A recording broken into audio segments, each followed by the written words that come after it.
Half Shell Oyster House is the perfect place to complete your holiday shopping. Now through December 31st, you will receive a free $20 promotional gift card when you purchase $100 in gift cards.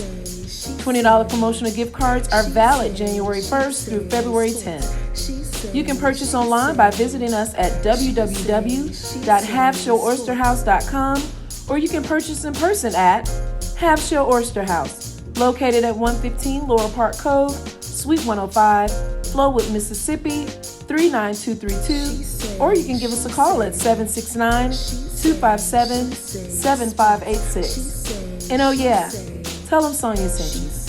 She say sports. She say sports. She say sports. She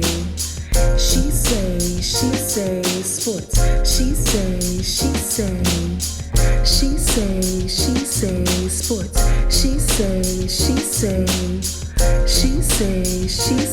sports.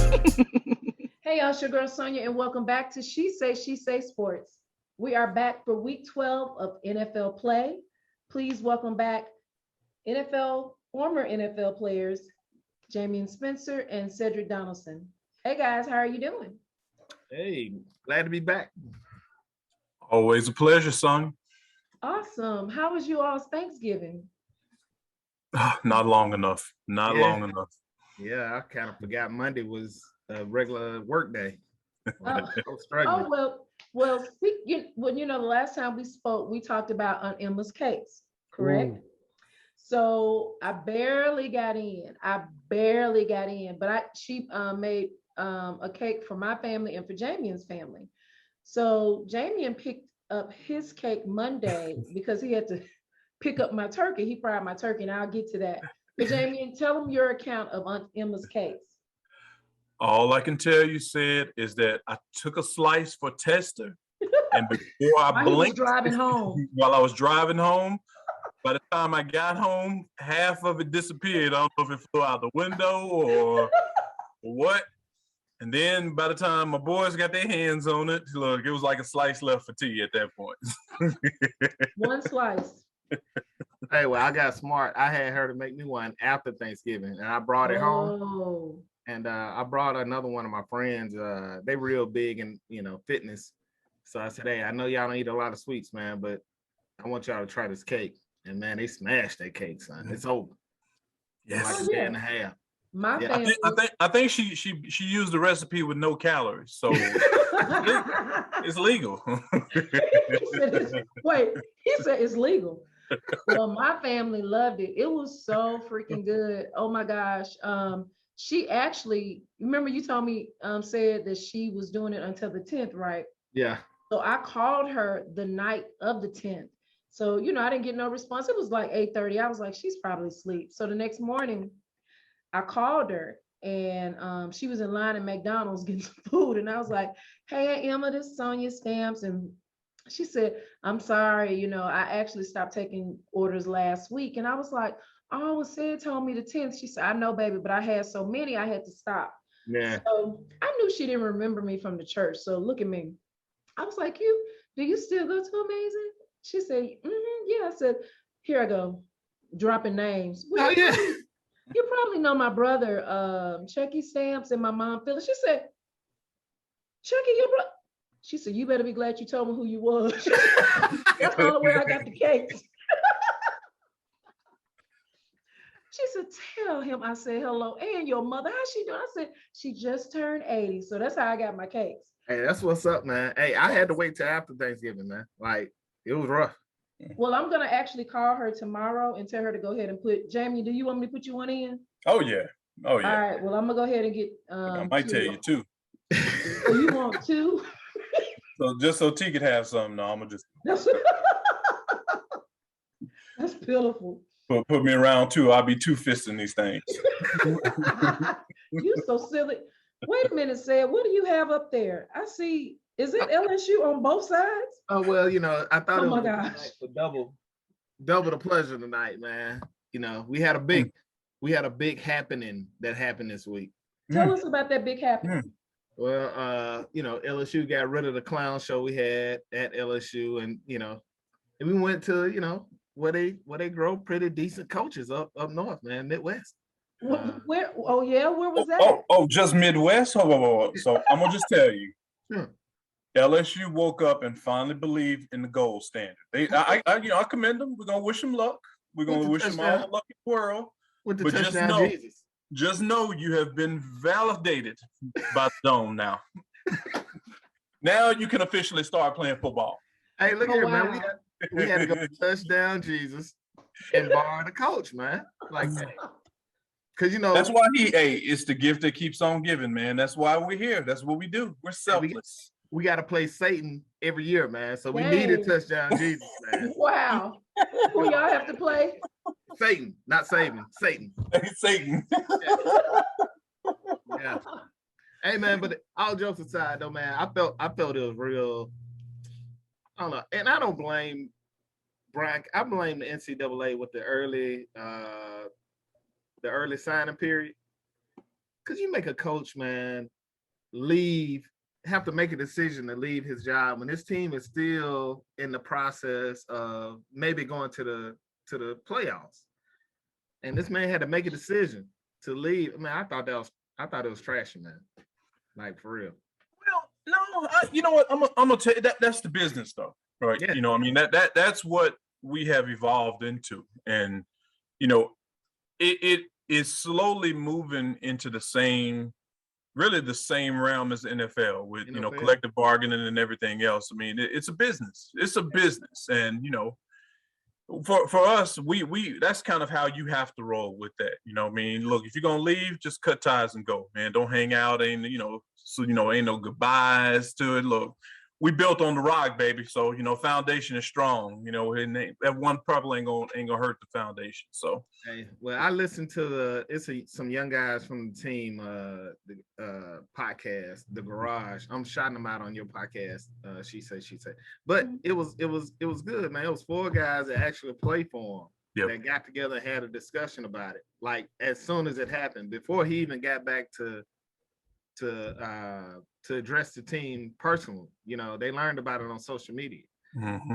And so just listening to him, I was like, man, that got to be rough, man, as a player, but it is a business. I blame the NCAA, man, for having an early signing period, because now if a coach wait to sign, like to switch in like January, like they used to do after the bowl games, like you missed the whole year recruit, because everybody's already signed up. So hopefully they'll do something about it, man. Well, I'm gonna just put this out there. I'm not an NCAA fan, never have been. But this is just another example of the reason why these college players need to be getting paid. Exactly. For the money that we've thrown around from a guy that has not done anything, there's no reason why these players shouldn't be getting something. Yeah. Look, 10-year contracts, $95 million, and I can't even get a conference check where I'm begging for pizza sticks on a Friday night. No. A hamburger gets you kicked out of school. Kicked out of school, right? Yeah. And you know what? I agree with you all to a certain degree. And let me tell you, I want athletes to get some type of money, but not like an NFL type of contract. This is how I would want them to listen, though. This is how I would want them to get it. Like, sign up, a deal, have a stipend every month, certain amount of money, a stipend, but let the other money be put in a trust until you graduate, because a lot of those guys are not making it to the league. And so they can have some type of money when they get out to be able to make a new start and, good credit, and you know what I mean? Mm-hmm. Cool. Yeah, I'm for it either way it go. It doesn't matter. But the arguments that they put down from a financial perspective just aren't sound to me. Because again, with the bowl money, with the television revenues and everything else, that stuff doesn't even touch what marketing campaign and all that stuff these schools are bringing in. I mean, they're getting away with robbery, right? Yeah. So no matter if it's in an endowment, if it's a stipend, look, even if you want to do it based on just profit sharing, period, it's a win-win situation because, again, I guarantee the better the play on the field with these guys, the more that they actually have an opportunity to make. I guarantee you're gonna see some fantastic ball on a regular basis. Yeah, that's true. And you'll see some of these guys stay longer. They'll stay in college to finish the degree. Because they had right, exactly. Yeah. I agree with that. I totally agree. But they don't care about athletes, man, because the same booster that stroked that $15 million check to pay somebody, if he bought me $1.50 burger, I'm out. We out of here. You know what I mean? So it's crazy. Especially when you're a starving athlete, y'all hungry and exactly. So before we start with the NFL teams, earlier this week, December 1st, she say sports is 2 years old, guys. What? Happy birthday. Hey, happy birthday. And y'all started coming on the show. December 1st, 19 was when I started officially by myself. And y'all started coming on the show in March. So y'all been with me almost throughout the whole leg of this thing. We growing up, man. We growing up. Hanging in there. We on Zoom. Yeah, we on Zoom. Started out on audio. I mean, we growing up, y'all. I love it. We're in the. I won't say we're in the terrible twos. We're in the terrific twos. Yeah, the terrific twos. We're in the terrific twos. So okay, well, let's get started because we got a lot to go over. Thanksgiving Day, we have my Bears. We rallied back Thanksgiving Day to win against the Lions 16-14. It was an ugly win. I mean, the Bears made a 0-9 team look like a 9-0 team. I was embarrassed. However, the Bears are 20-15-2 all-time on Thanksgiving, won 4 straight. The Bears have won 7 of their last 8 games versus the Lions. The Lions have 78 plus pass yards for the first time in their last 3 games. And Jared Goff is the only quarterback with 10 plus starts and 0 wins since week 15 of 2020. Jay, what you got? Yep. So, this was an entertaining game for me because I really, I'm not going to lie. I was pulling for Detroit. I'm not going to lie to you. I was pulling for Detroit, man, because look, take him off the Zoom. Look, I'm going to tell you this much. I was pulling for Detroit for the simple fact that I really wanted to see how they were going to lose another game, right? I really wanted to see how crazy the ending of this game was going to get, and they did not disappoint. Look, the back timeouts and everything else, look, it's like the head blew off and they got close to it. It's like the dog that almost catches that car and they just didn't know what to do with it. Or that man, you almost had it. You almost had it, So, but I was pulling for Detroit just to give me some entertainment. But it was an interesting game. It's just a ton of. I'm not going to even say physical errors, but a ton of just mental breakdowns throughout the whole thing. So, wow. Yeah. Hey man, I'm just looking. I was just watching, just thinking about what the next coach for the Chicago Bears gonna have. Man, Chicago got some talent, and really and I know he didn't play. The quarterback didn't play this game. Forgot his name, but anyway, Justin. Yep. Yeah. He didn't play this game or whatever, but Chicago got some talent. And to see a coach just trash that type of talent, it's crazy, man. Mm-hmm. And play Detroit. That's all you can say, man. Play Detroit. Well, I don't know. It was like you said, it was an interesting game. It was an ugly game. It'll be interesting to see what happens after Nagy is gone, because everybody is calling for him to be gone. Yeah, he got to be gone. So, He has to be gone. Yeah, it won't be long. So it'll be interesting, and I pray they get the right hire for that one. So we'll see. Cedric, this is a heartbreaker, honey. I'm sorry. Next we have the Raiders over the Cowboys in an OT heartbreaker for the boys, 36-33. The Raiders are 6-0 in games when Derek Carr has 300 plus pass yards this season. The Raiders have scored 26 points in each of 6 wins this season. The Cowboys had 110 penalty yards on third down. 110. Horrible officiating. Horrible officiating. Yeah. Horrible. The most by any team on third down in a game since at least 1991. The Cowboys have lost 4 of their last 5 Thanksgiving games. I asked you last month, and I'm gonna ask you again, are the Cowboys still the real deal? Before you answer that, they've lost 2 in a row. Yeah. And the last game they won, I mean, they demolished the Falcons, but it's the Falcons. It's the Falcons. So go ahead. So the Cowboys, it's the time of the year where the real stars start to stick. Every other year, when the closer you get to December, the worse they start doing. And that's when playoff teams start to shine. Right.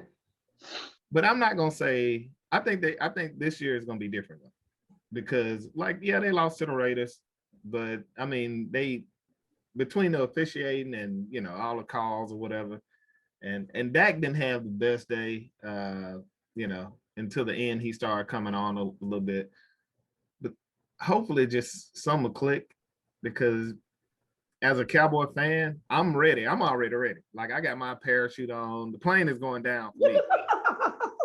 And so I'm like, well, maybe this year, man, it's a little different, because I have Pollard gives me hope. Zeke is going to take some time off. Dak, I think Dak going to get it. He going to start realizing that, hey, man, when it's 3rd and 3, you don't have to throw it every time. You can run it and just get the first down and fall down, So, I don't know, man. It's the Cowboys. That's all I can say. So, do you still have hopes of a playoff berth? And especially since the Eagles, they lost, which kind of helped y'all the other day. Yeah, but we still got to play the Redskins, who's looking pretty good. I mean, finally. Yeah. December, man, the Cowboys don't do well in December. So if I wouldn't bet on it, put it like that. And your head coach, McCarthy, has contracted COVID-19 and will not coach against the Saints game this Thursday night. Will that be an issue for the Cowboys? No, we might win because he ain't there.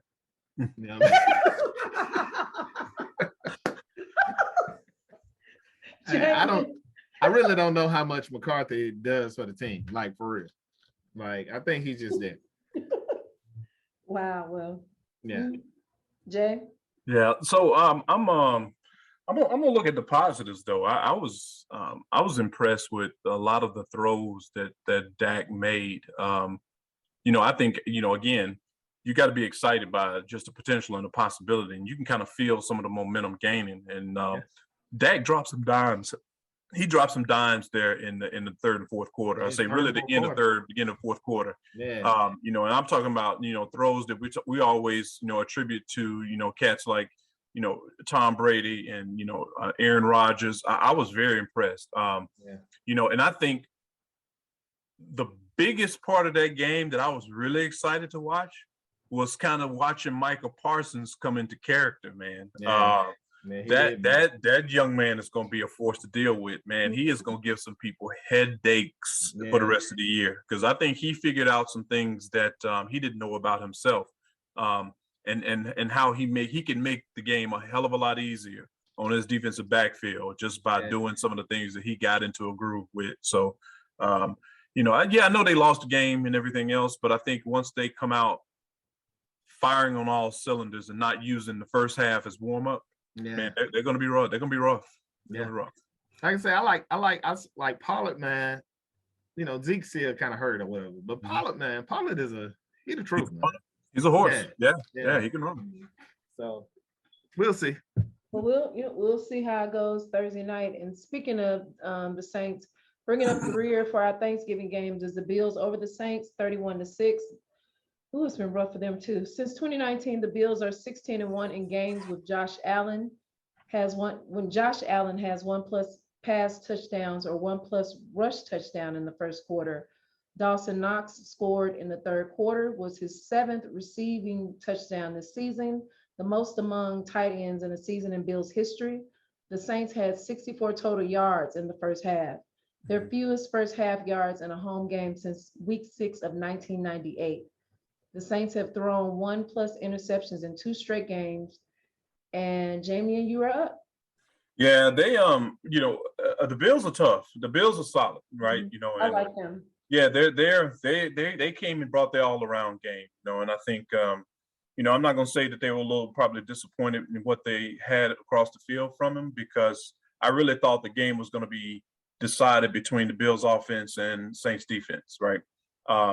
But Josh Allen again stepped up, and he took some very key scrambles at some times. He converted some third downs, and he made Demario Davis work for it, and that was kind of the key that kept those guys on their heels. The bend but don't break mentality. A lot of times, I mean, when you run into a force like that, I mean, you gotta have some stoppers and some pressure from those front four, and for those guys and the way Josh played, that kind of stabilized Cameron Jordan and that front four was pretty impressive. So yeah, hats off to the Bills on that one. They were solid. Yeah, man. The Bills.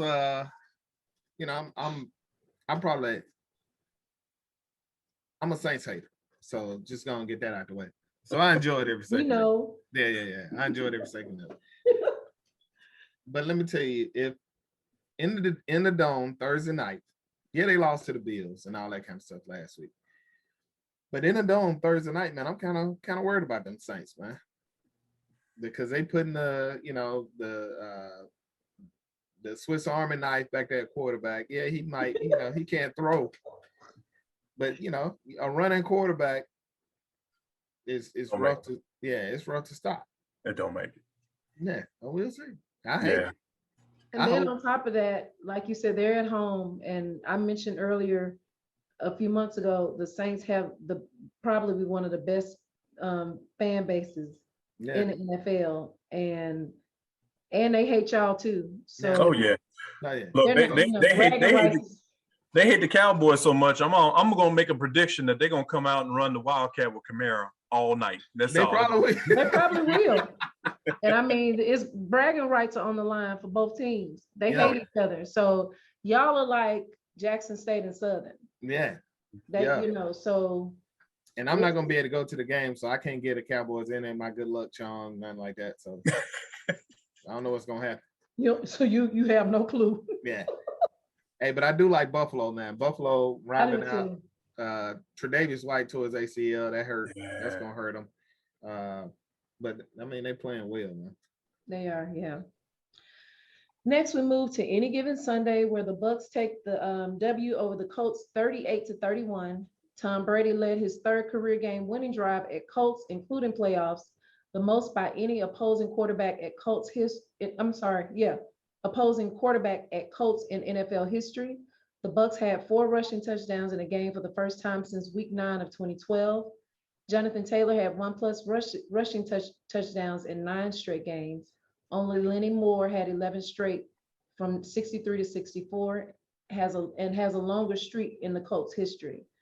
Darius Leonard is the 3rd Colts player since at least 2000 with 500+ career defensive tackles. And Cedric, what say you? Hey man, I was cheering for the Colts. I thought the Colts was gonna pull it out. They got my favorite player in the world, number 56. Nelson. Oh man, he was demolishing folks, man. But what they call him, Four Tutty net.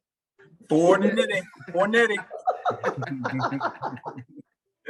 Hey, I hadn't seen him get off like that, man, since college. To be honest, or whatever. Big dude. So I was proud to see him have his shine, but that's the type of game I like. Now on the field, I wasn't gonna hit nobody, like absolutely nobody. But watching, I like big boy ball, and that's what it was, man. It was awesome. Yeah. No, I'd agree. I love seeing Fournette kind of get into his groove again. I mean, we've been waiting to see that, I think, really since that first year he was in Jacksonville, first few games. But even with everything they got, I think this game really solidified what we already know about the Bucs, is that you can't make mistakes against them. You got to keep Tom off the field. You can't give him the ball last, right? Nope. And really, you got to convert on some of those critical third downs. Look, Wentz and those guys. I really felt like Wentz was pulling out everything he had. But to be honest with you, I really wish Frank Wright had just put it in Jonathan Taylor's hands, because he was not having a bad day. He was having a great day, man. Having a great day, yeah. Like he forgot about him. Yeah, and and even with that defense, the Bucs defense, Devin and those guys, they couldn't do much with them. So I really wanted to see them kind of help settle Wentz down a little bit more by feeding them more to Jonathan Taylor. But I guess you live and you learn. But yeah. So, the Bucs are who they are, and they're not stingy about it. And the scary part about it is that they're evolving, because we didn't see much from Mike Evans. Gronk had a pretty good game, but they're evolving. That's spooky. Figuring out new ways to beat you, man. Yep. Hey, but the best part of that game was when Big Vita got his tooth knocked out. And he was just over there smiling like a mother. You know what? He got a new tooth Monday. No, yeah, he got a new tooth, man. But hey. No, dudes like that don't get new teeth. They just show it off, baby. They just showed it off. That's why I like big dudes like that, man. He was just smiling, man. Teeth just floating all, and like it's on the moon. It's just floating out of his mouth. Yeah, but that was awesome. Well, up next, we have the Jets over the Texans, 21-14. Tyrod Taylor scored in the second quarter, was his 5th pass touchdown this season. David Johnson had 30+ rush yards for the first time in 11 games this season. And I couldn't get any information on the Jets. I don't know why, but Jay, you up? Yeah, I think that's the reason why, because it was probably just that bulimic, man. It wasn't a good game to watch. I peeked at it a little bit, kind of flipping through. It was almost like watching a live practice. A little bit of this, a little bit of that, a lot of 3 and outs. No energy at all. But I was a little surprised, because I really, kind of wanted to see, the Jets kind of come out and bring at least that energy piece of it, with some big hits, some sound defense and everything else. But it was kind of like watching a tennis match, man. It was a little blah for me. Yeah, it was kind of dry. Oh, you watched your team? You watched your former team, Cedric? For the Jets? Yeah. No. I was watching for Reed. So I heard a story that they weren't gonna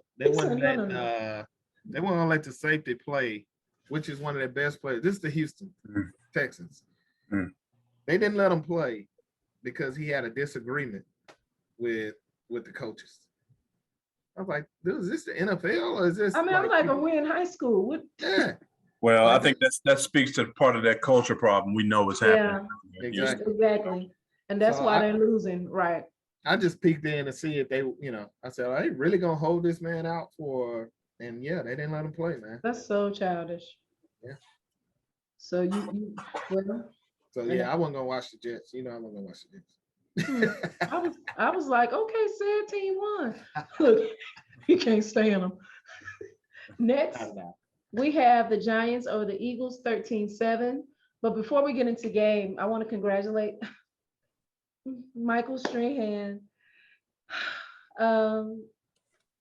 Clap for Michael, Cedric. I like Strahan. Yeah, I like Strahan. He's not my boo, but he's still a Giant. He's my boo. But anyway, I love to watch Good Morning America. I'll be like, anyway, they retired his number 92. Congratulations. Stomp him out, Mike. Well deserved, and he's amazing. And he's also a SWAC legend. Yeah. He played college ball at Texas Southern. So that's kudos to him. But back to the game. The Giants had 4 takeaways versus the Eagles. They're most in a game since week 4, 2014.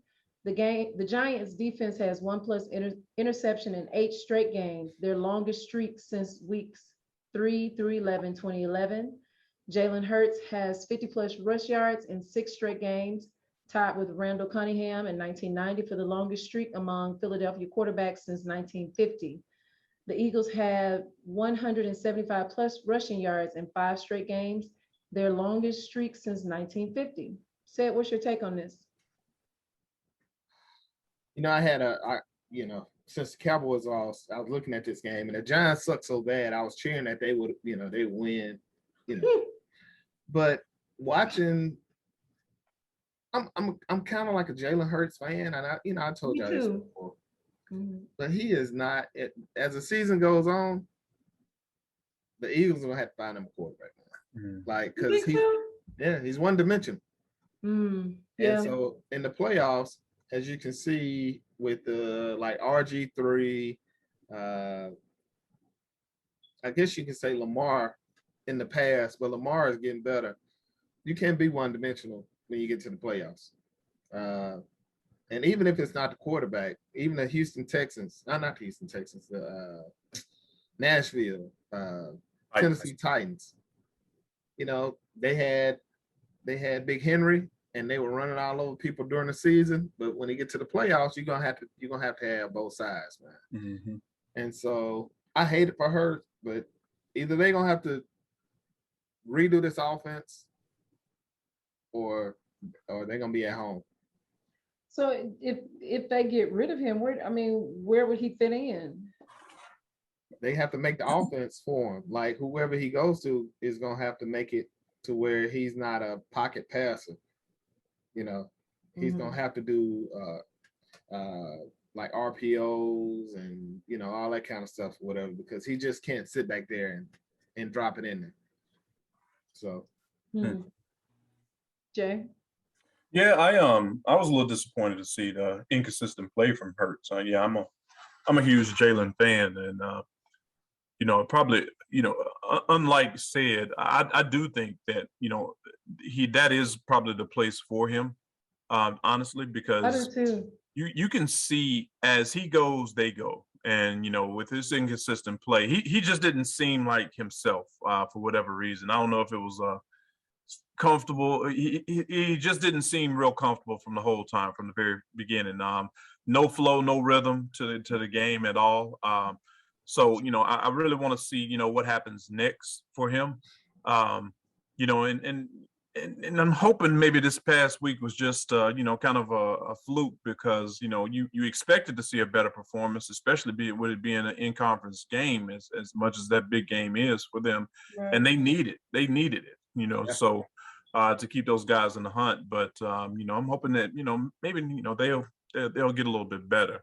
Now, as for the Giants, I've watched Daniel Jones. I've gained a little more respect for Daniel Jones as we've gone through. I never was a big Daniel Jones fan and didn't understand that pick. But he didn't commit any turnovers. He managed the game. He didn't hurt him. And I don't know if that's the person you need to really help spark and revive that team, because I do think his consistent play really kind of limits their ability to do anything for me. So I kind of want to see him, sling it a little bit more, because I think he got a little bit more in him than we really saw. So I think now that the quarterback killer is gone from the Giants, which is I think that was the biggest problem, like, for real. Now that he's out, I think Daniel Jones because he's super athletic, athletic, and got a nice arm on him. But Jason Garrett will straight up murder a quarterback's career. And as far as like Jalen, they got to do stuff that comforts him at the beginning of the game. Whether or not it's going to be for a big play or whatever, he just has to get in the flow of the game early. And then his accuracy and everything, goes up. But if he's uncomfortable, all the way back to Alabama, if you get him uncomfortable at the beginning of the game, he's rocky for the rest of the game. Yeah. Well, and I think the one other thing, I'm sorry, I meant to say this too, that's going to help him, I think, come up, is that we got to get Saquon Barkley's head back in it. Yeah. You can tell he's still mentally not over that injury. Yeah. I don't see him being that same runner that he, as strong as he is as a runner. I was very surprised to see how easily he went down on first contact, right? And I think, maybe as he gains a little more, confidence in that knee and his ankle or whatever it is, or that maybe that'll give Daniel Jones a little bit more breathing room to be a little more risky and kind of show off those skills and tools that we know he has. Yeah. Yeah. Well, we shall see. Next, we have the Dolphins over the Panthers, 33-10. The Dolphins are 18-0 in games when scoring 30-plus points since 2015. Miami is 16-7 in November. Excuse me. Miami is 16-7 in November and January since Brian Flores became head coach in 2019. Cam Newton is 3-14 in games with 1+ interceptions since 2018. The Panthers are 0-17 in games when allowing 22 points since 2020. Jay, what you got? I hated to see Carolina lose this one, because I know where they're gonna go. Everybody goes straight to Cam. Yeah. And say,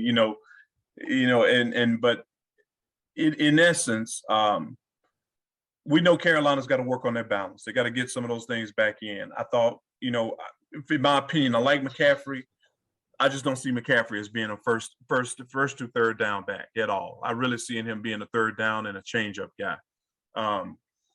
So we got to find a way to get him and keep him on the field. I think he ended up getting hurt this game as well, like second quarter with a thigh or hammy or something. But nonetheless, Miami is an enigma to me. I watch them play, and I really don't get a sense that they have an identity, right? I feel like that they try and play to their competition's strengths.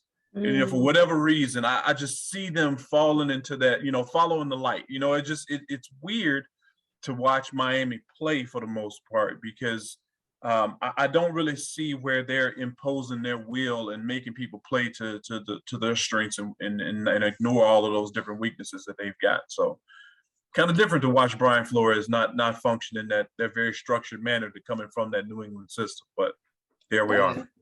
That's interesting that you said they don't have an identity.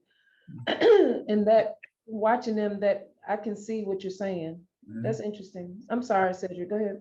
Yeah, they don't have an identity. It left with Fitzmagic. For real. That's when they had the edge and everything. They left when he left.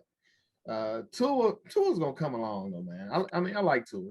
He's accurate, but he's just too nice. He got to get in there and slap somebody around and be hard on himself. Like when he make a bad play, curse, throw your helmet down, something. Show some people you got some fire, man. So what do you need to do? He got to throw his helmet down, curse. Yeah, he can't get something. Yeah. He be out there talking about foot. You know what I mean? You can't be out there. Boy, you so country. I ain't lying. That's Jackson, Mississippi, up and down. Man, foot. I'm telling you, I'm telling you, that's what he said. I see it in his face. Foot. But Cam, man, I hated to see that for old Cam, man. Yeah. But that gives you an understanding why Cam had to leave New England. That New England won his fit. And even for Joe Brady's offense, and he's not running the offense that he ran at LSU with him. He's running a Matt Rule style version. But Joe Brady's offense is not it's catered. Joe Burrow made Joe Brady's offense look as good as it looked because Joe Burrow was used to calling out all the plays and audibles and all that kind of stuff. So Brady would put in like 3 or 4 different plays, and Burrow will pick the right play for the situation. And so, Cam, he told us live and in the flesh that he's not with that. So I hate to see it for him, but Matt Rule, and they better figure something out, or they're gonna be trying to get on. They might come get that Notre Dame job, man. No. Yeah. Hey, I'll take Matt Rule, man. I love Matt Rule. I just don't like him for the NFL. Well, speaking of the Patriots, Patriots over the Titans 38-13. The Patriots are 135-8 when scoring 30 plus points in the Belichick era. The Patriots have won 6 straight games, longest active streak in the NFL. The Titans have 200 plus rush yards for the 7th time since 2020. The Titans had 2 players with 100 plus rush yards, which was Hilliard and Foreman, in a game for the first time since week 13 of 2008. Say what you got. Hey, man. Mac Jones. Mac Jones, man. Money Mac. Hey, but look here. I got an LSU player. He said he had the best quarter of the game, man. It was like Gottschall. When they asked him, said, hey, man, the Titans had all those rushing yards on you. He said, rushing yards don't beat you. Points do. Touche. Hey, but, hey, man, Belichick, Saban, the longer you let his group play together, the better they're going to get. The better they're going to get. Yeah, and people wonder why he don't pay people those high absorbent salaries or whatever. Because if he's not paying you that much, it gives him more time to ease you up, more time together. And that way you go on 6-7 Super Bowl runs, you know. And other coaches are, all right, well, we got to get the best player. Belichick don't need the best player. He need the best for the system that he's running. He wants the longevity of the player. So, hey, man, it was beautiful, man. I hate it. I like Tennessee too, man. I hated to see them lose like that, but they are down. I mean, they out there. Yeah. Yeah, they out there with like the referee kids playing receiver. And boy, shut up. I'm for real, man. Whoever they can get out the stand. So they're probably gonna have to run that back. If the Titans can get some players back, they'll probably have to run that back in the playoffs. So dang. Yeah. Jamie, please give me up. Man, right here. I tell you what, look, I'm gonna tell you this game to me was interesting in that it almost seems like it was more about Belichick and Rabel. Master really showing the student how it's done. Mm-hmm. Because when you look at the stat sheet, you would have sworn Tennessee put up 40, 50 points, right? Yeah. I mean, their running backs were rolling. Their offensive line were controlling the line of scrimmage, but like Gottschall said, man, look, rushing yards don't win games for you, right? Tennessee can still win. I think they've hit a slump or something. Tannehill is going to have to turn it up, right? Yeah, he's gonna have to turn it up and start, converting some third downs. He's gonna have to take advantage of where they get into that red zone, not allowing themselves to get into a lot of those bad plays and turn those stats into points, right? It was interesting to me just to watch how, from an offensive perspective, they looked really in control, like they were ready to play their game. But Belichick, for whatever reason, sprinkled that pixie dust into Mac Jones's ear, and man, Mac was throwing down field. He was letting the beast go loose slowly, and it was something very, very, very interesting to watch, because the chess match was obviously to Belichick's advantage in that he was showing him how you truly use your queen, right?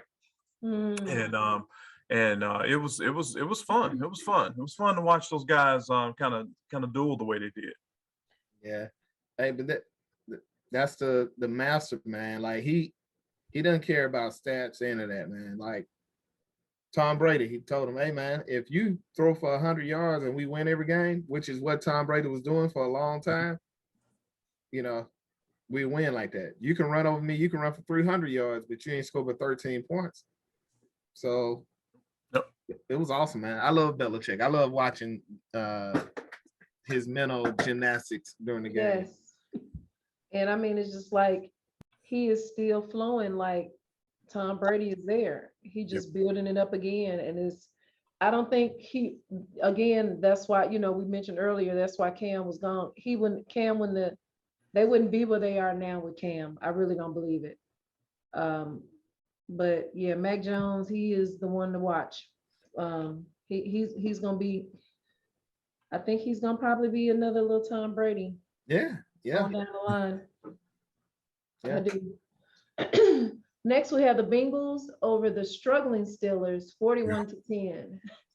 The Bengals scored 40 plus points and won by 30 points versus the Steelers for the third time in the 103 game history of the matchup. The Bengals are 56-6-2 in games where scoring 25 points since 2011. Big Ben is 0-4 in games with 1+ interception this season, 5-1 with 0 interceptions. Deontay Johnson has 50+ receiving yards in 9 straight games, the longest Pittsburgh streak since Antonio Brown in 2016 and 17. Jay, what you got? Yeah, Bengals were impressive. Joe brought his game, and Joe Mixon, he was running through them like, those cats were high school, which you're not used to seeing that. Right, not with the Steelers.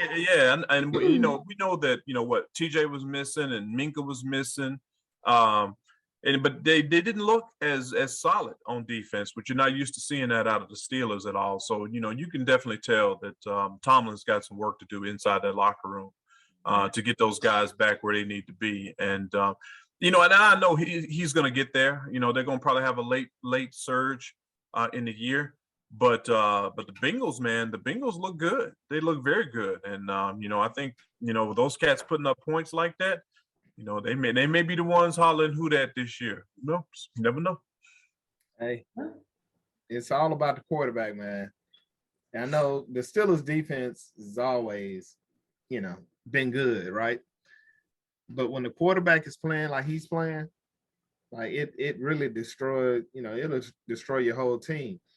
Case in point, Burrow out there tying it up with when TJ was in the game, out there tying it up with TJ. TJ put him on his big number, and Burrow got up, thanking him, like, hey, and they was like, hey man, did you think it was a dirty shot, for him to do you like that? He was like, nah, he's fighting for his team, I'm fighting for mine.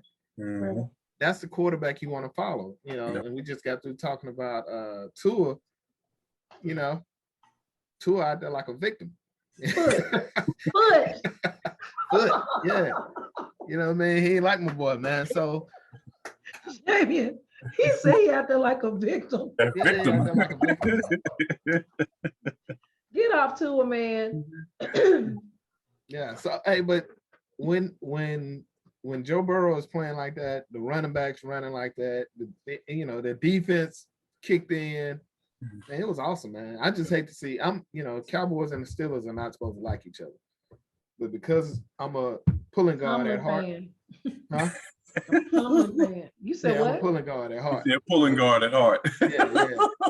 That thing want to be a pulling guard so bad. I want to be a pulling guard. Oh my gosh! You know what? When you get to heaven, God gonna let you be a pulling guard. I know, man. And you talking about come around that thing. I'm running over Peter and everybody. You don't want that smoke down there, Sid. You don't want that smoke down there. Look at Jay. You don't want look at Jay. Here. I experienced that smoke in 7th grade. Look, I had to pick me up a fumble punt and run it back so people could see I could run. That. Get my hand off this ground. Oh my gosh. But yeah. Oh my gosh. Well, next, the Falcons over the Jags, 21-14. Matt Ryan has a 4-0 career record versus the Jaguars. Carter, am I saying this right? Carterell Patterson? Yeah. Oh, Cordero. Yeah. Cordero. He may be my cousin. That's my mama's maiden name. I don't know. Whatever his name is, Patterson scored in the first quarter was the first touchdown for the Falcons in their last 3 games. The Jaguars have lost 15 straight games versus NFC teams, longest active streak in the NFL. Trevor Lawrence has a sub-75 passer rating in 7 games this season, most in the NFL. What's his name again? Because I don't want to be disrespectful. Cordero. Okay, it's just not spelled like Cordero. That's weird. Anyway, set you up. Hey, man. People just spell the people. Why all these extra letters? CPAT. Yeah. Hey man, he the truth though. I agree, he is, but I'm like, just Cordero, forget it. Don't worry about his mama said that bothers the guy me. with the dreads that play running back, receiver, DB, linebacker. You know, they put him anywhere. He played everything. Yeah. Anyway, go ahead. Hey man, I'm just happy to see the Falcons get a win. But to be honest, you can put Lil Mary and her sisters out there and beat Jacksonville, man. And the best part about it is after the game, they asked Urban Meyer, like, what's taking him so long to develop Sunshine and to, fit him into the offense. Urban Meyer said, man, I don't know, man. I'm gonna have to let you know. Which lead me to believe he's going to Notre Dame. Why do you? Oh my gosh! So everybody is going to Notre Dame. Nah, he know the story behind Urban Meyer. That's his dream job. Really? I don't know if Notre Dame want him, but he definitely wants Notre Dame job. Well, he was there. He was there before. He was there when we were there. So it's an interesting thought. It's an interesting thought, but I look, I'm kind of like this. I don't think Urban want to get back into that jurisdiction of the NCAA yet. So he may want to lay low for a little while longer. Exactly. He definitely laying low in the NFL. Can't get no. Yeah, he is. You know what?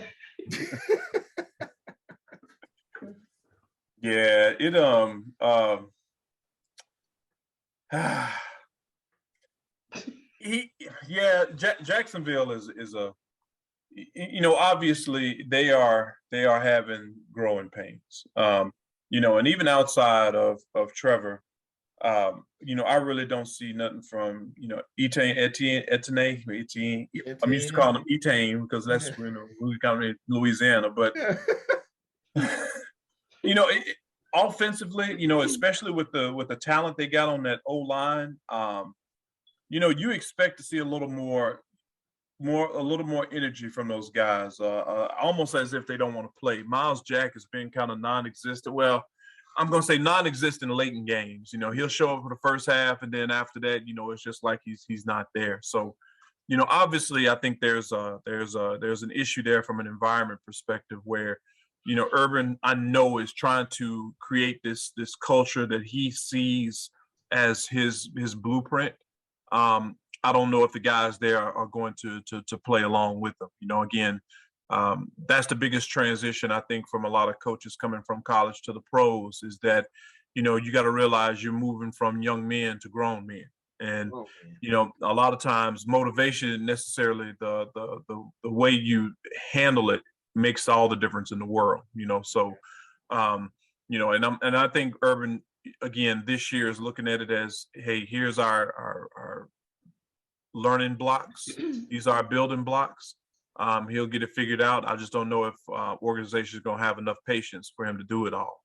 On the flip side of it, it's hard for me to watch Atlanta sometimes. I look at their D, and I'm like, they got a lot of speed. They got a lot of energy that goes throughout it. But man, those cats get worn out from Matt Ryan just killing them all the time. And if it's not turnovers, it's 3 and outs and everything else. And a lot of times you really want to see some penalties just so you didn't get those guys, Deion Jones, and them a break. So maybe extensive drives, but. They actually have one of the better corners in the whole NFL, but he's getting no looks because of where he's playing. But he's been solid all year. Oh, AJ Terrell. So it's sad, man. Before we move on, because I still have a problem with this name, and let me tell you why. Look at Cedric. It's spelled Cordarrelle. That sound. Cordero. Cordero. That's bothering me. Cordero is Cordaryl. I don't like it. The people that's announcing it might be announcing it wrong. So it might be something else. No, this I guarantee you is Cordero. Y'all right? CPAT. CPAC. It bothers me. I'm sorry. I have moved. I just been calling him the Swiss Army knife. So from now on, I'm calling him Swiss Army knife Patterson. Great. Yeah. Next, we have the Broncos over the Rams 28-13. The Broncos have won 15 of their last 20 games versus the Chargers, including playoffs. The Broncos have allowed more than 5 receptions in a game to a wide receiver for the first time since week 2. Justin Herbert has 8 interceptions and 5 losses this season, and the Chargers have allowed 100+ rush yards from the 9th time this season. Jay, what you say on this one? Yeah, I was a little surprised to see Ellie didn't play well. Justin Herbert did not play well at all. He was just kind of out there, and I wanted to see him get to Keenan Allen, link up with him a little bit more. I thought he had some opportunities to get with him, but they just didn't look very in sync at all. And I'm not sure if it was some timing issues or some calls or some recognitions, but surprisingly enough, he didn't handle the blitz very well, which we're not used to seeing that with him. Because typically he converts very well with handling the blitz pressure and everything else. So, I think maybe it was just one of those weeks that, kind of caught up with him. Maybe they'll take a breath, go back, regroup, and come out and show us a little bit more next week. But it's I'm not gonna say it's concerning, but it was definitely surprising. Yeah. Hey, when the Broncos got rid of my boy they sent to the Rams, Vaughn, I was like, man, they must be trying to rebuild. But boy, they had somebody behind Vaughn that's bad. Yeah. Hey, and they actually got better. And so Aber, he didn't have a good game, but boy, they was putting that pressure on him, boy. Hey, and call Dak, ask Dak what he feels about it, because they beat the brakes off the Cowboys the same way. Yeah, right. So, I'm cutting Justin some slack, man, because Denver defense be getting after you, for real. That was the first loss that the Cowboys had against the Broncos, wasn't it? This season, wasn't it the Broncos? But now we lost to Tampa Bay the first game. Oh yeah, duh. Yeah, that's right. That was the first game. But it was such a good game, everybody thought we won. But, right. I totally forgot about it. Yeah. But yeah, the Broncos looking good, man. So if Teddy Bridgewater can keep, just holding them in a roll like he's doing, they're gonna be all right. Yeah, that's true. Next, we have the Packers over the Rams, 36-28. Aaron, I got eyes like Jesus, but not like his heart. Rodgers is 6'1". Is 6'1". Don't make me laugh. Is 6'1" in his career versus the Rams, including playoffs, 4-0 at home.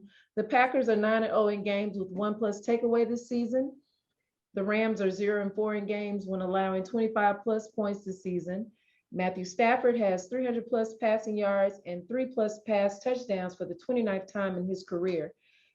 Said there are a lot of, before we go on to the thoughts of the game, what you got to, that's why I say he don't have a heart like Jesus. This COVID scandal. Pretty Eyes was out there lying, and then what's going on? What y'all think? As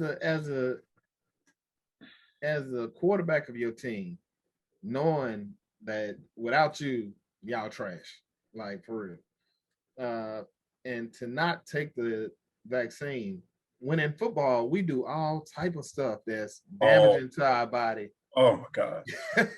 For the team, steroids for one. It's them shots in the locker room. Anything to keep you going. Anything to keep you going.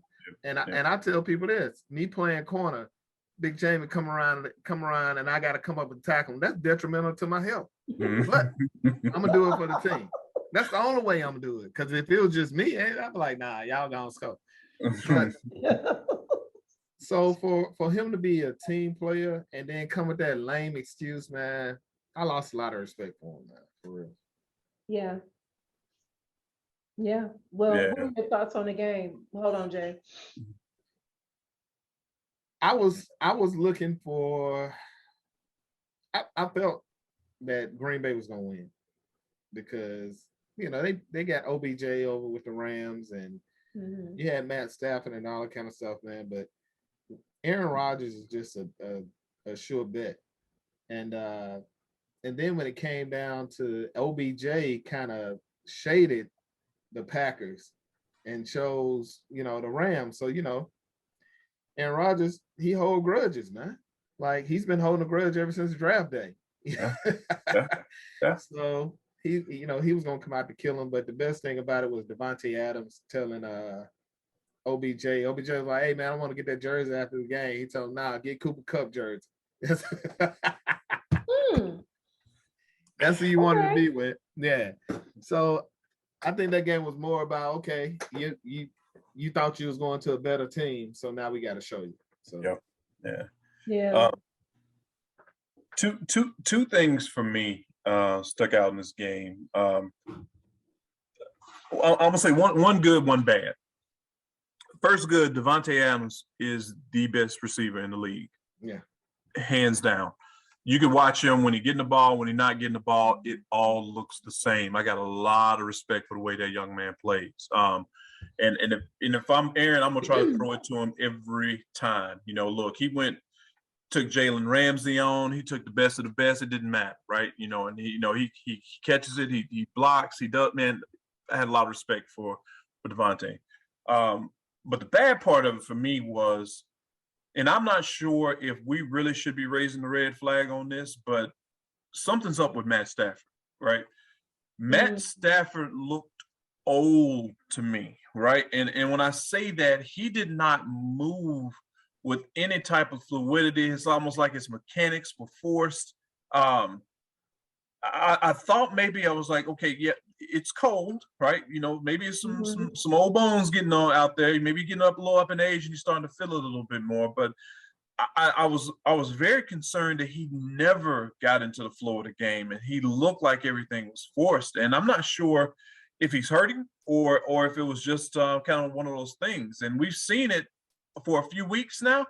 So now I'm saying maybe it's time to raise the red flag and get this guy some rest or whatnot, because, again, with the tools that are around him and with that offense, Sean McVay wants that gunslinger to go downfield, right? Yeah. And if he's forcing it and he's not putting that threat up, he does them no good at all. Sure. His muscle memory, man, he's been in Detroit so long. At this point, his season was winding down. And so look, it was like PTSD.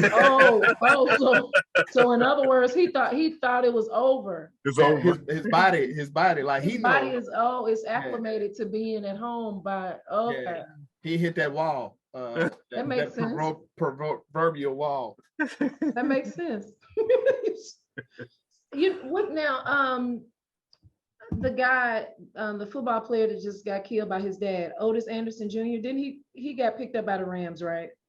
Yeah, he was the Rams. Yep. Yeah, this is, very devastating news. And to be, killed by your father, prayers to his family as well as the Ram Nation. I just, over a dog. His dog ended up biting his dad, and he went upstairs. His mom and dad ended up arguing. He came back to stop it, and his dad shot him. Yep. Kind of reminded me of like a Marvin Gaye type thing. Yeah. It's just really, really sad. Young dude. He had just started his little, not little, but like a t-shirt clothing line, and it's just, I thought about him while we were talking about the Rams is all, but I had to bring everybody down. Pretty sad. A lot of times, man. I mean, and we've talked about it multiple times, but mental health is, we can't say enough about it. And I'm not necessarily just talking about his dad, but even how the situation can go from this 0 to 100. this, exactly, that quickly. And despite anything that goes on, everybody knows when you get two alpha males in the room and you may not necessarily be in the same frequency, a lot of times it can go extremely bad very quickly. And And if you don't recognize that or have the emotional intelligence and mental health to recognize that, this situation needs to be de-escalated versus being taken on, a lot of times, man, things like this occur, and it's extremely tragic. I'm thinking it was already bad blood between them for it to go like that. You know what I mean? Because we weren't there. I don't know, but I'm just, I went and looked on his page. He was very close to his grandfather. Mm-hmm.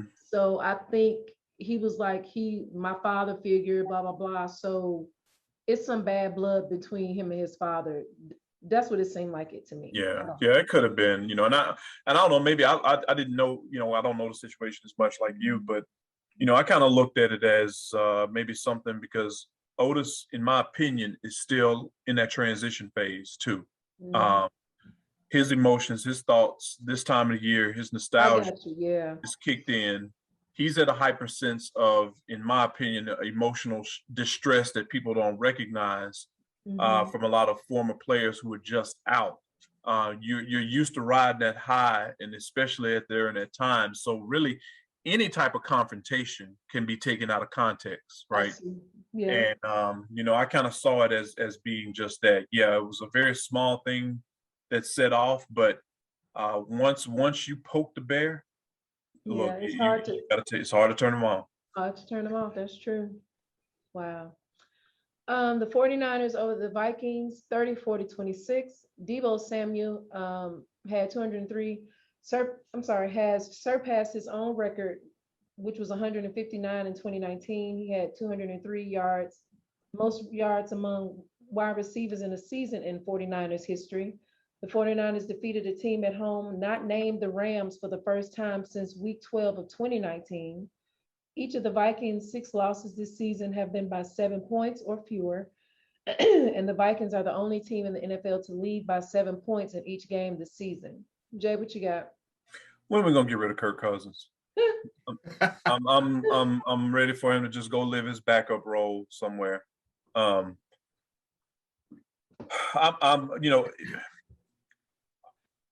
look at Minnesota and I'm saying, like some of the other teams that we've got, you got to have better options with the tools that you're working with. Dalvin Cook is ready to explode and roll.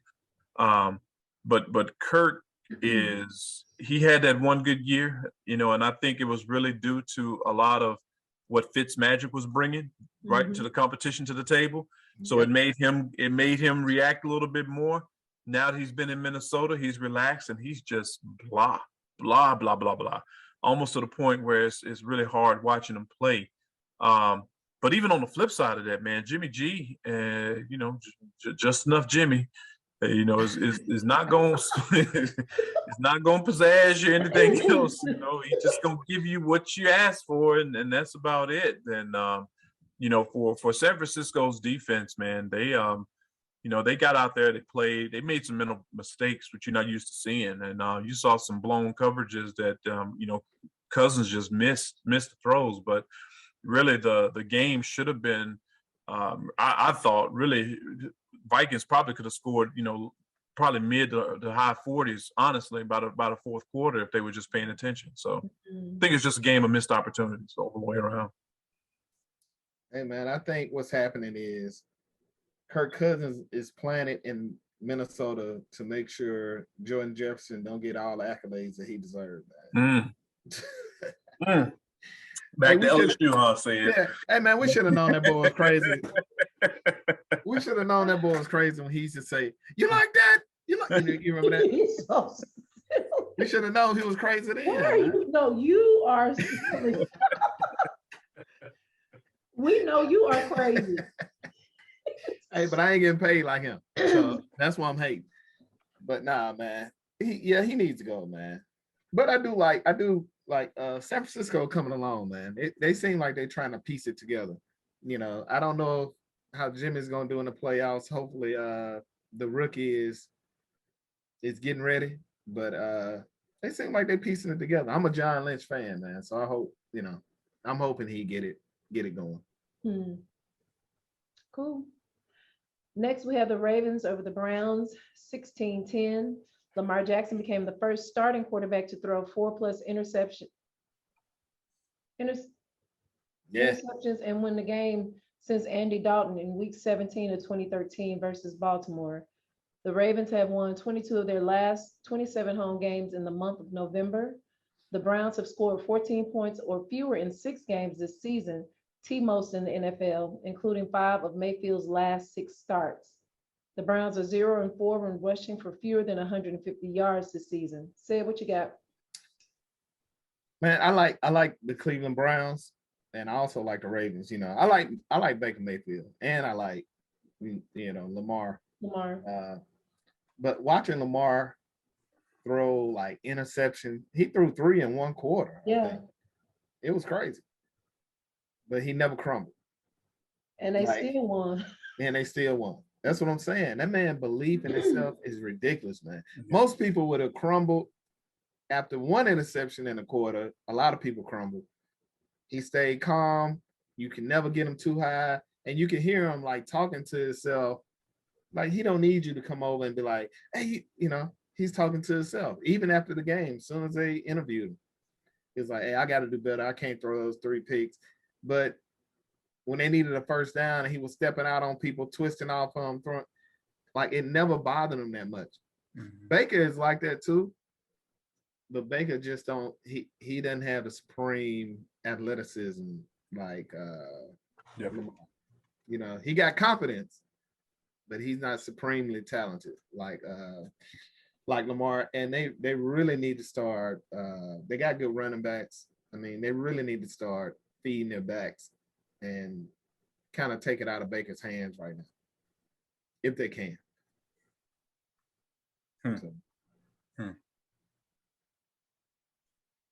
Yeah, that's interesting. Yeah, I enjoyed watching both defenses play. We know Myles Garrett, Jadeveon Clowney, that combo for Cleveland they got is can be as lethal as you want it to be. Myles Garrett is playing on a whole different level. And even the Ravens defense, which that's kind of their staple, they're known for it. And they played hard. They made a couple of mental errors. But for me, I like the Ravens. I've always liked the Ravens organization. But I think what we're seeing with Lamar right now is an extremely gifted individual who really needs to remind himself of putting in the work, right? Yeah. I think we're witnessing some of that inconsistent play that you got. I think is more of a communication thing, and I don't know if it's lack of practice time or reps with his dudes. But some of the stuff that you saw were just errors. Like, they were, look, I'm throwing left, you went right, where we at, right? Yeah.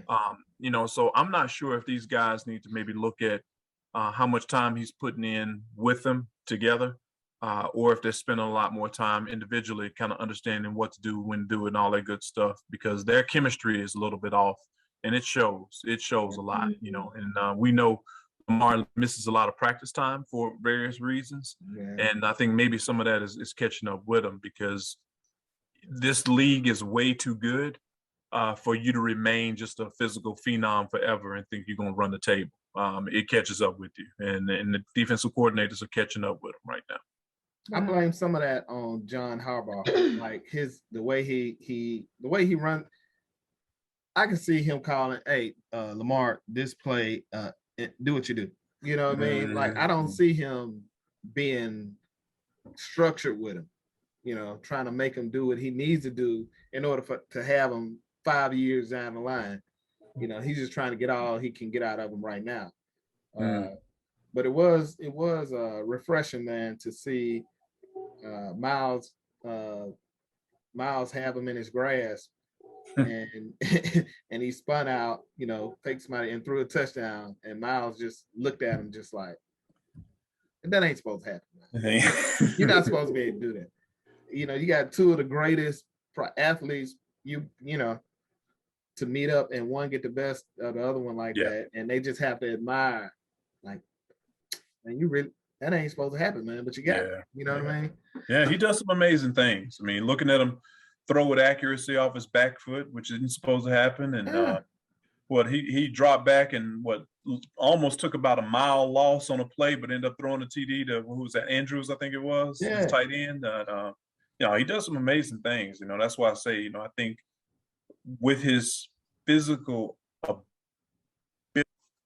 if you work just as hard, I think you got somebody who'd be head and shoulders above anybody in this league. Yeah. I hate it, man, but he's not gonna get that type of. John Harbaugh is gonna just keep doing what he's doing with him, and he need to be with a Bruce Arians. He need to be with a Bruce Arians, or at Kansas City. Eric, yep, or Andy, yeah. Yeah. So, but it was a good game though. I enjoyed it. Cool.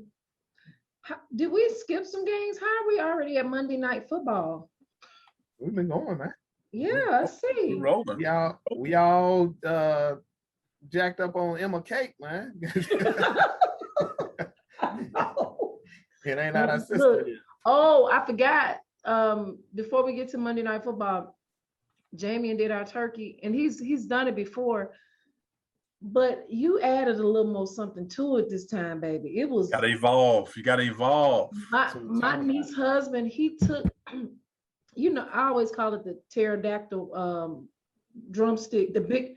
I was like, sir, you can't eat the bone. It was like the seasoning was all through the marrow of the bone. It was amazing. It was so good. Well, laying that season on like that right there, didn't it? He layered it. Layered. They can mix it. Look. Inject it with the Creole butter, rub it with the Creole butter. Look. Baby, they was like, oh my, it was delicious. Thank you so much. Now y'all got me hungry. Huh? Now y'all got me hungry. I thought I was over turkey. We finally made it to Monday Night Football. It seemed like we've been rolling, like you said. Washington had a shocking win over the Seahawks, 17-15. It was a great game. The football team, that's so weird saying it, is 5-2 in games versus NFC opponents this season, and 0-4 versus AFC teams. 5 of the remaining 6 games are versus NFC teams. J.D. McKissic's score in the second quarter was his second receiving touchdown this season, and Russell Wilson had 91 pass touchdowns in the fourth quarter in OT since being drafted in 2012, most in the NFL of that span. Bobby Wagner had 10 plus tackles for the 64th time in his career. Only London Fletcher has more such games since at least 2000. Jay, your thoughts on this game? Yeah, Russell wasn't himself. Their offense looked broken to me. And when I say broken, definitely out of sync. And I'm not sure if we're compensating for his, recent surgery. But he definitely wasn't his same self, almost to the point where he looked like he was pressing a little bit, which we're not used to seeing that with Russell. But on the flip side of that, I finally got a chance to see the football team's defense step up. Because that's what you've been waiting on. Yeah, I've been waiting all season for it. So, it was really good to kind of see those guys play and compete like we know and expect that they really should. But good win for them. But I do definitely think, see whatever's going on with Seattle's offense, we know they're gonna fix it. It's just a matter of making sure that we can get them in time to make that late season run. They better make it. Yeah. 9-7, they got to win out. Yeah, they got to win the next 6. But I was impressed with Washington. Put my little what brother, was your brother doing? What I'm saying. Talking crazy. I was about to tell you, put my little brother information in here and make sure he can't watch this. Block it, because I'm about to say something good about the Redskins.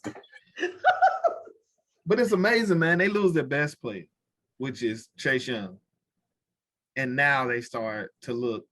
So I wonder if they was just hoping, everybody just hoping he's gonna do his thing, and they didn't have to do anything. But as soon as they lose him, like their game, went up. But I love to watch that quarterback.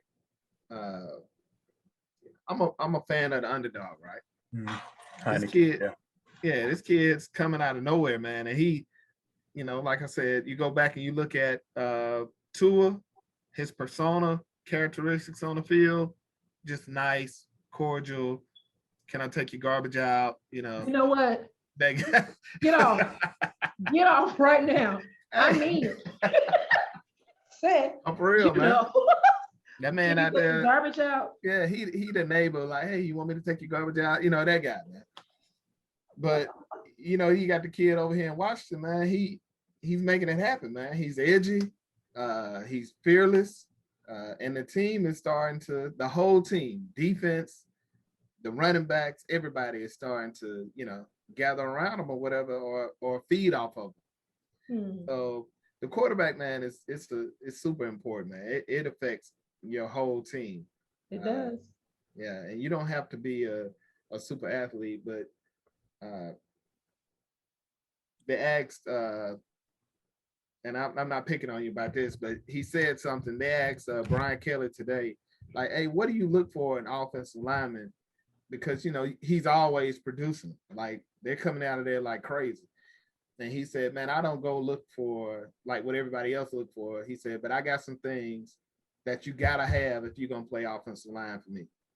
And that's how I will be with quarterback. Like, I don't care what your arm is. I don't care how far you can throw it. I don't care how fast you can run. If your mental not right, you couldn't play quarterback for me because you affect my whole team. So that's true. Hopefully they get you know, Fitzmagic is the same type guy, but this is a young version of him. So hopefully they keep him around, man, and you know, allow him to do his thing, man. What's his name? Heineke? Yep. Tyler Heineke. Yeah. Yep. So he's nice. So. Cool. Well, that's the end of the what'd you say, Jay? No, I said Taylor. I said Tyler. His name is Taylor. Taylor. Yeah. Heineke. Yeah. So I don't want to play the Redskins twice with him in there. So. So you don't want to play them twice? Nah. Not the way they playing right now, man. They playing good, man. Yeah, that's true. Y'all got to get it together. Yeah. So y'all got to get it together because I already know my Bears are not gonna. I mean, I don't know. I don't want to talk about it. Yeah, I'm trying to get a new coach, so don't worry about it. You know what I mean? Yeah. We'll see y'all playbook how to go. Look at Jameion smiling. The Cowboys is my secondary, so y'all need to get it together. Oh, you're gonna be hurt all the way around then. You know what?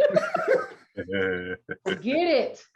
Well, guys, we have 6 more weeks of the regular season as of today. Who are your top 5? Jameion? So far, who are your top 5 teams? Top 5, you got to put New England up there. I'm no say gonna smile. I'm gonna have to put Cowboys as number 2, right? Even though they don't. I really do. I like their team. I like how complete they are. I like Arizona.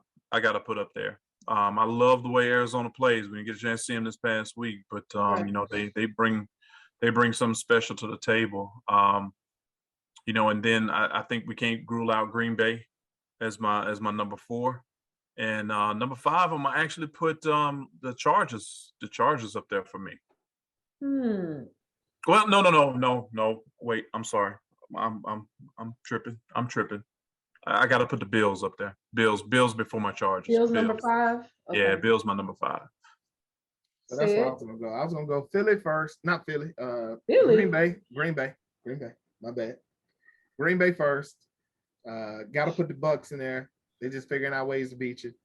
Got to put the Patriots in there. They're balling. Then I go to Arizona Cardinals, and then 5 I'll put the Cowboys. So no, you didn't say the Buccaneers, right? Yeah. I put them second. Oh, second. Okay.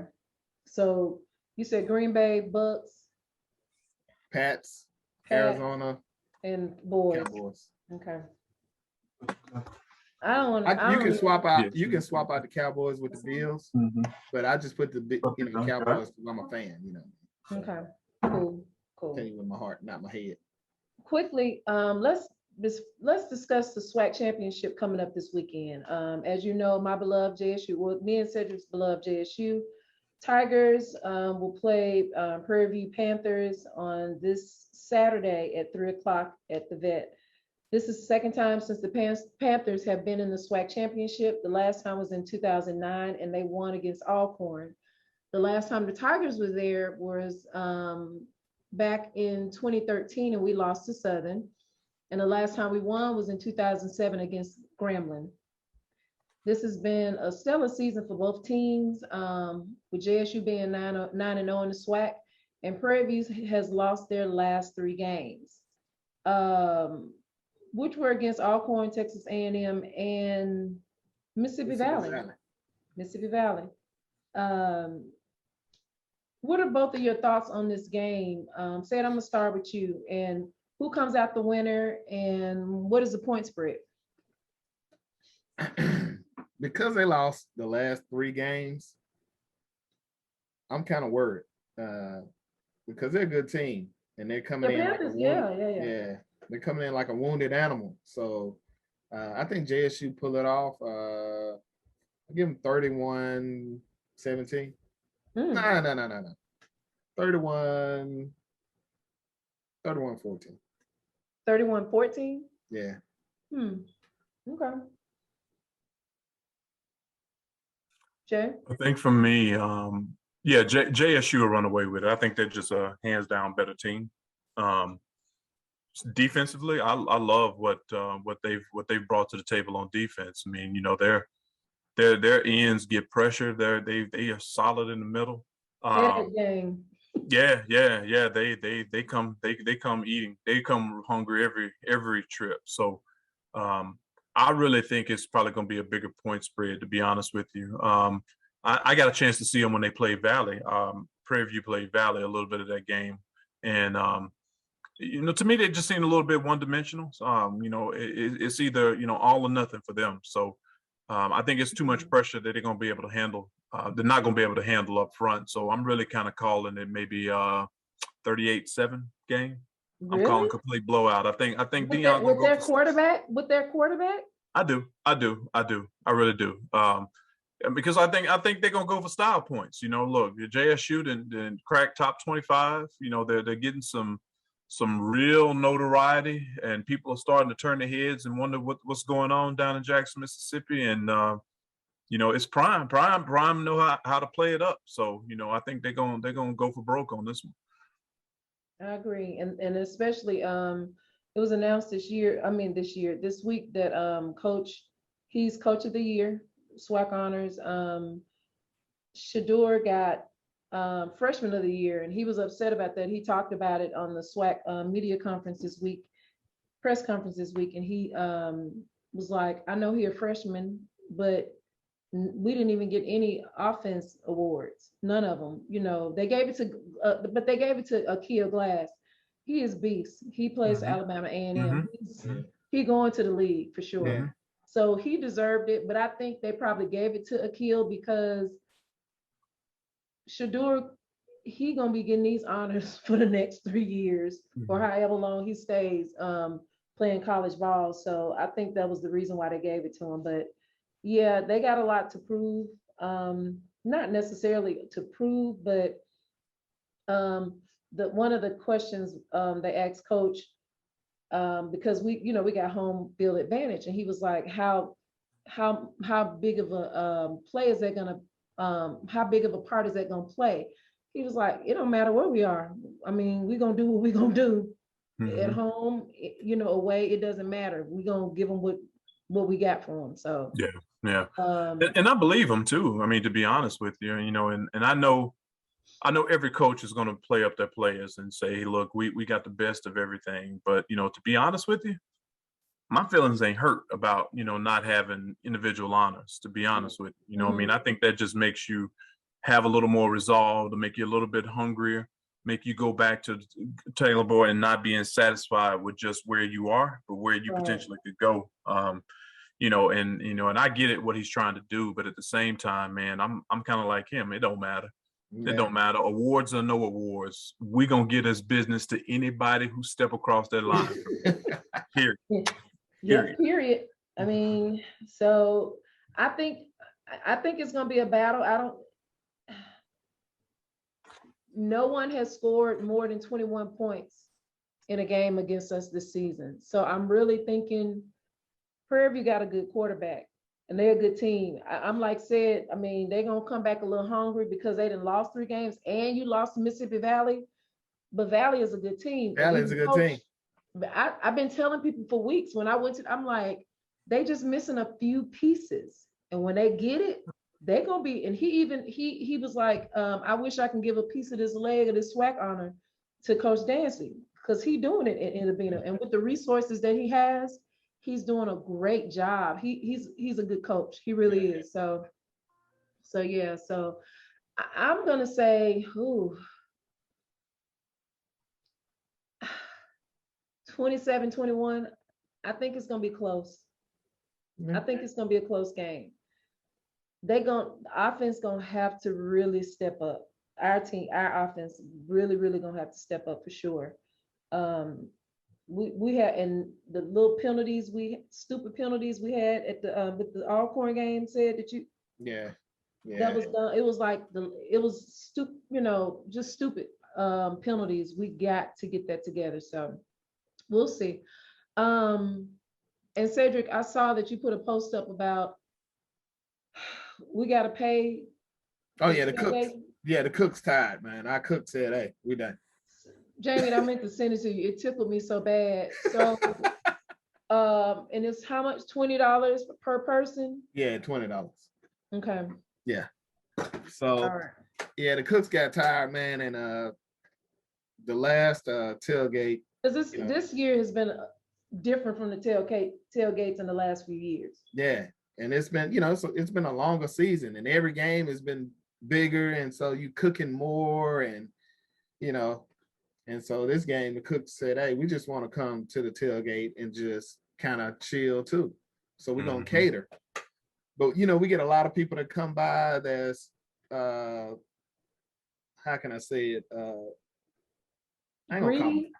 Yeah, greedy. And, He's talking about how can I say it? Yeah, they don't bring anything, they just come to eat everything or whatever. I see. So I put in the post, I said, "Hey, it's called, the slogan is I believe, right?"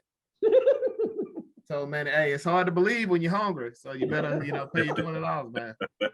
Well, I can't ever find y'all anyway. So I guess so. Shuttle stop 10, man. Who?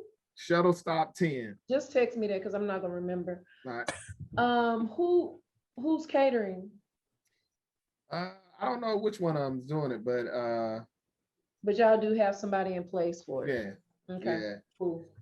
All right. Well, before we go, before we end the show, we play You Can Get With This and You Can Get With That. And what that is, a way for me and the listeners to get to know the guests better. I'll ask a few questions and you choose the one that best fits you. You know the deal. We've been through this before. Do you prefer sorting when you're shopping? Do you sort by price or sort by rating? I don't know. What am I shopping for? I mean, for instance, if you're on Amazon, and I know when I go to Amazon and I'm buying something, sometimes I'll go to the ratings and the reviews to look to see before I make a decision. Yeah, I do ratings. Ratings first. Yeah, ratings. Ratings. Yeah. Ratings. Okay. This is so funny to me because I know y'all, when I was writing it down, I was cracking up. Do you, I know you don't prefer either, but do you prefer bad breath or bad body odor? Ooh. Well, give me the bad breath because I just tell you not to talk to them. I'm gonna say give me the bad body odor because I'll walk away.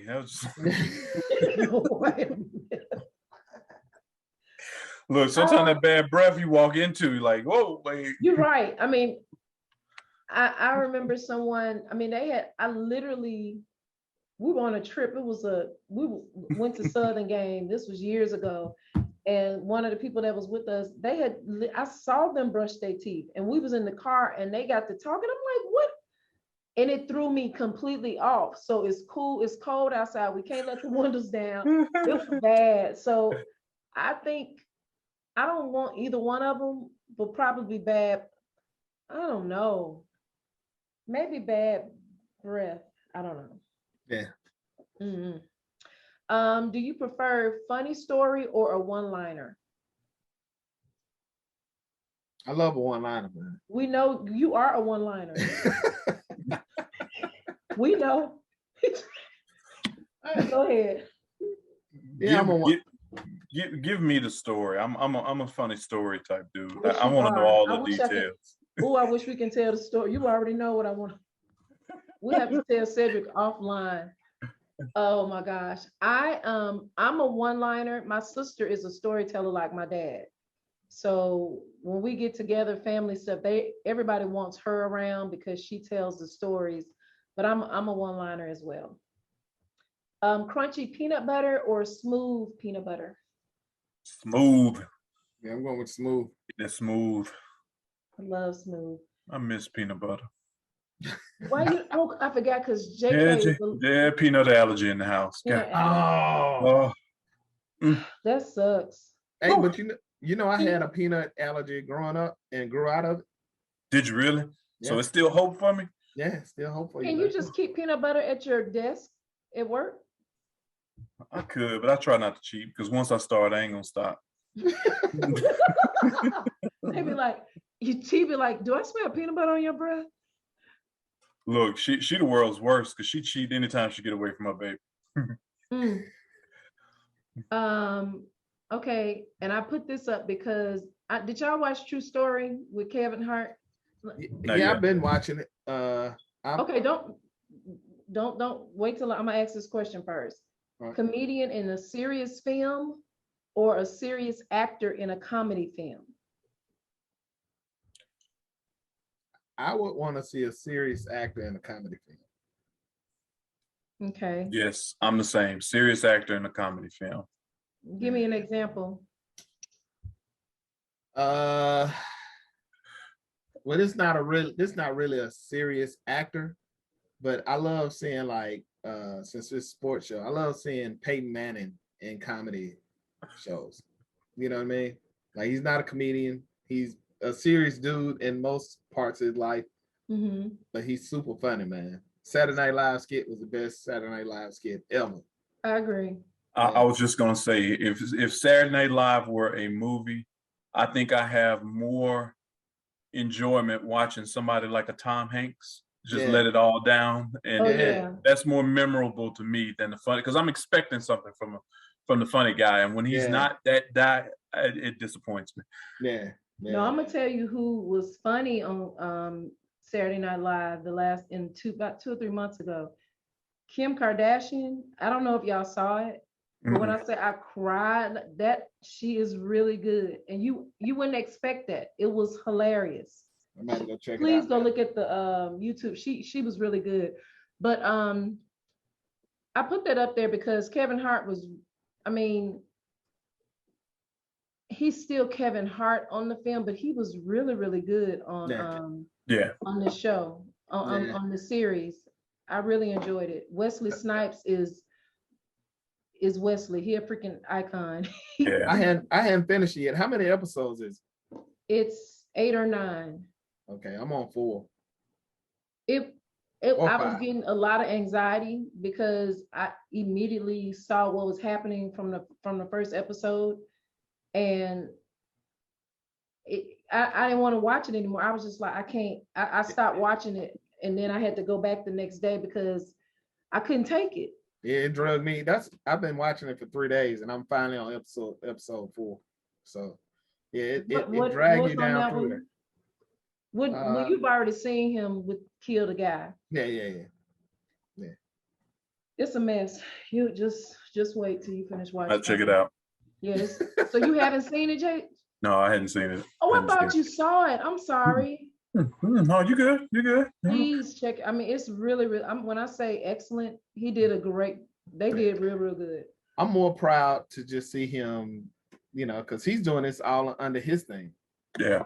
So that's awesome, man. And it's been #1 since last week. I mean, everybody been talking about it on social media, so it's really good. Guacamole or salsa? Guac. Fresh guac. Fresh at my table. I can eat it for dinner. I go get it from Babalu. Oh my gosh. Oh, I love guacamole. I love both of them, but I love you have to have a good salsa. After living in Texas, I'm a Mexican snob here. Yeah. It's a lot of places because they suck. They put tomato paste. It's not real. And most of the places I would go to were Tex-Mex, but it's still different because it's Texas. Yeah. And it's just salsa. It really bothers me. So I have to buy. I go to Mi Casino in Dallas and I buy jars of the salsa there and bring it here. But I love guacamole. Book smarts or street smarts? Give me street smarts. For who? For who? Yeah, when we say book smarts or street smarts. Which do you prefer? Look, because I'm trying to keep my kids. Look, Oh no, your baby, them things so smart, and I already told you the music. I'm trying to throw them in the streets right now. They think they hot. They think they music is like Young Thug or somebody. And it's the Mario 5 or I don't know. Baby, they straight book smart. Look, I'm trying to throw them in the streets right now. Try to give them a little bit. We gotta rough them up a little bit, Jay. Yeah, I know. Said when I say, baby, they sweet as pie, but they straight nerds. Get smart. Oh, they're so Love smart. It. You ought to hear what they argue about. It's like amazing. Tell me, just. Oh my God. Like what's the longest word in the dictionary? They'll pronounce every hippopotamus, quastrophobia. Said that's what they do. Look, Jonah FaceTimed me and started going through all of the different phobias in the world and everything else like that. That's I'm the like, baby. oh, tell him how old he is. 7. 7. Yes, he on a different level, dude. Man, what you and the wife do to them people? That must be. Man, look, I blame it all on her. But you know, I mean, she is a doctor, so she was pregnant with them. So she probably was she studying? Probably was and reading something. Yeah, they both smart. I mean, it's just, baby, I don't know. I mean, they got the book smarts down. We're gonna have to throw them on Lynch Street and leave for 5 minutes. That's it. I got my oldest. She got the smarts, the book smarts, and the youngest don't care nothing about school, but all the common sense. And I think we know you need a balance of it, but you gotta have some street. We gotta get them some street smart, Jamie. I don't know what we got to do, but we got to talk about it. Real quick, when he came to get the turkey, JK didn't recognize my street on the Life 360 and called his mom and was like, Daddy is in a strange neighborhood. And it's not, no, he said he's in a neighborhood and it's not ours. He done snitched, baby. So T was screaming on the phone. Oh, he called it on his daddy. He was like, no, you didn't respond. I just wanted to make sure you were okay. So you just violated man law number 1. Snitches get stitches. I love him so much. They so sweet. Oh, I love them. Oh, Jamie, you got to make me this. Chilean sea bass or salmon? I'm going Chilean sea bass. That sea bass is a good one, man. Especially if you smoke it and put it. No, I'm gonna have to go. I'm gonna have to go. Look, I'm gonna have to go salmon. Salmon been good to me, man. I love salmon. So me too. But I had the best Chilean sea bass in Miami in September. It was so good at Versace Mansion. It was delicious. Oh my gosh. So I want you to make me one of them. It don't matter. Would you rather be, last but not least, cherished or respected? Cherish the love we have. RESPCT. Find out what it means to me. Respect. I think, there are a lot of things in this world. Yeah, I think there's a lot of things in this world that, your name being one and your legacy being another one. And if people don't respect your legacy, you really ain't done much with your life, in my opinion. Yeah. I agree. Yeah. Respect. Yeah, respect. I agree. I would prefer respect too. You're absolutely right. That's true. Well, guys, as always, it's been a pleasure. Thanks for coming on the show. I'll see y'all next month. We almost done. I'm getting kind of sad. We're gonna knock a year out, man. Hey, I'm getting kind of sad. Well, guys, please follow me at She Say Sports on Facebook. She Say Sports 23 on Instagram. At She Say 23 on Twitter. And please subscribe to our YouTube page. She Say Sports. Well, that's my show for today. Until next time, this is Sonia with She Say Sports. Bye.